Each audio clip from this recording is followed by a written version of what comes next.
Alright, so here we go. Week 1, workout 1. So today's going to be our upper A workout.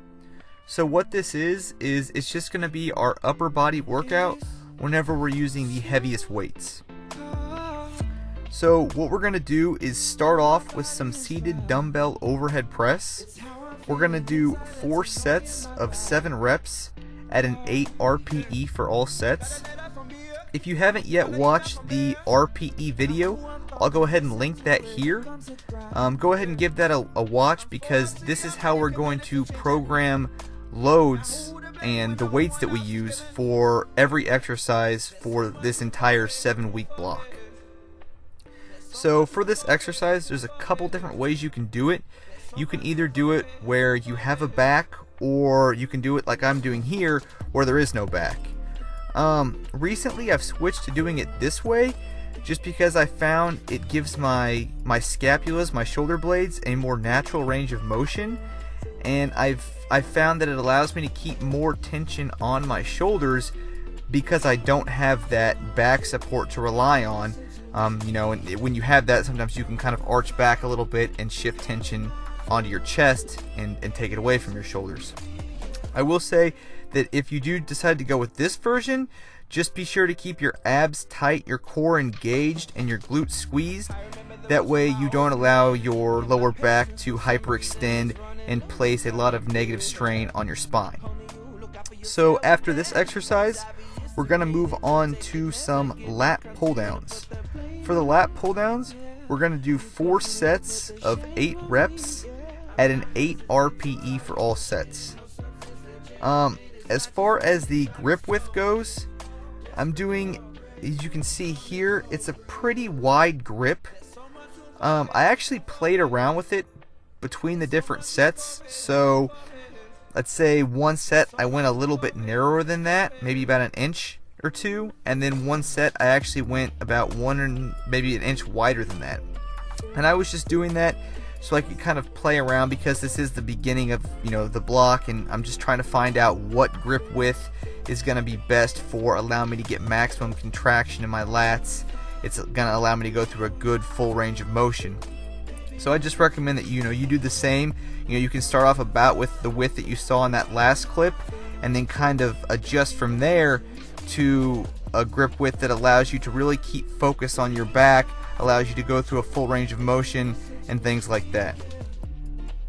And then from here, we're going to move on to some dumbbell incline bench press.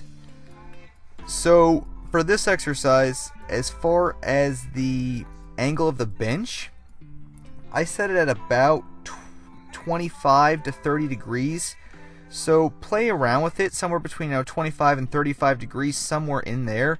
All we're really trying to do is set it at a height to where we're keeping maximum tension on our chest and minimizing the involvement of our shoulders. So for this exercise, we're also going to do 4 sets of 8 reps at an 8 RPE for all sets. In terms of how to do these videos, I really want you guys' feedback in terms of how you want me to present this stuff, how you want me to incorporate little cues and tips, because these exercises do have a lot of stuff, a lot of just tips and cues you can do when you perform them to really help you get the most out of them. Like, for example, for this movement, instead of just thinking about pushing the dumbbells up or pushing my hands up, I actually like to think about driving my elbows towards each other. So from the very beginning, at the bottom of the rep, I will squeeze and contract my chest, and then focus on driving my elbows towards each other. And then from here, we're going to go to some chest supported T-bar rows. We're going to do 4 sets of 8 reps at an 8 RPE. I just went with we're going to go with the chest supported row because we're doing squats and deadlifts tomorrow. And when we do this, it allows us to save some of that tension and strain on our lower back.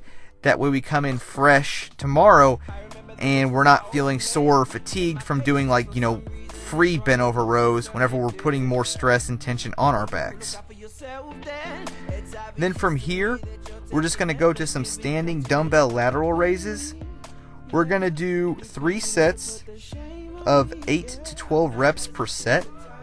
For the first 2 sets, they'll be at an 8 RPE, so stopping about 2 reps short of failure.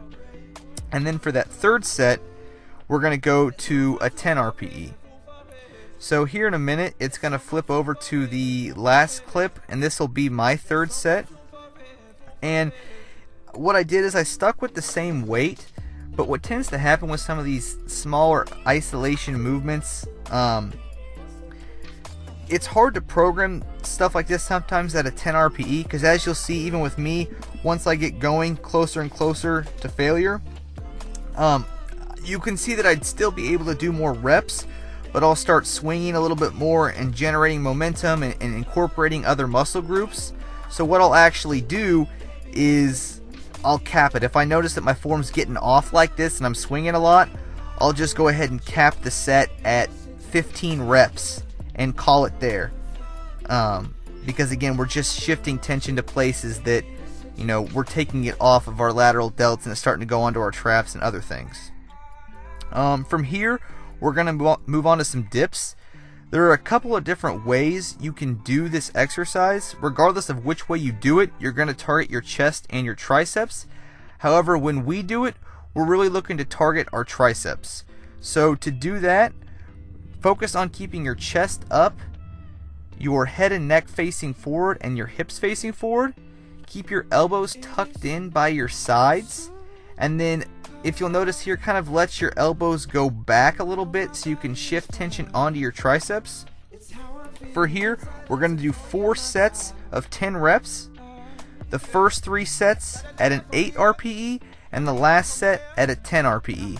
So if you notice what I did for that last set, the last set, you know, like I said, it's a 10 RPE.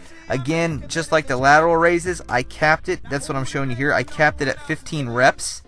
Just because I didn't want to do too many reps. I was getting close enough to failure anyway, and we have, you know, a lot of pressing in this block. I didn't want there to be too much fatigue, so I went ahead and just capped this last set at 15 reps.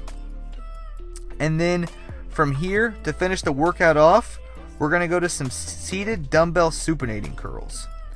So just a couple of quick tips for this exercise, and I guess for the sets and reps, actually for this exercise, it'll be the same as the tricep dips.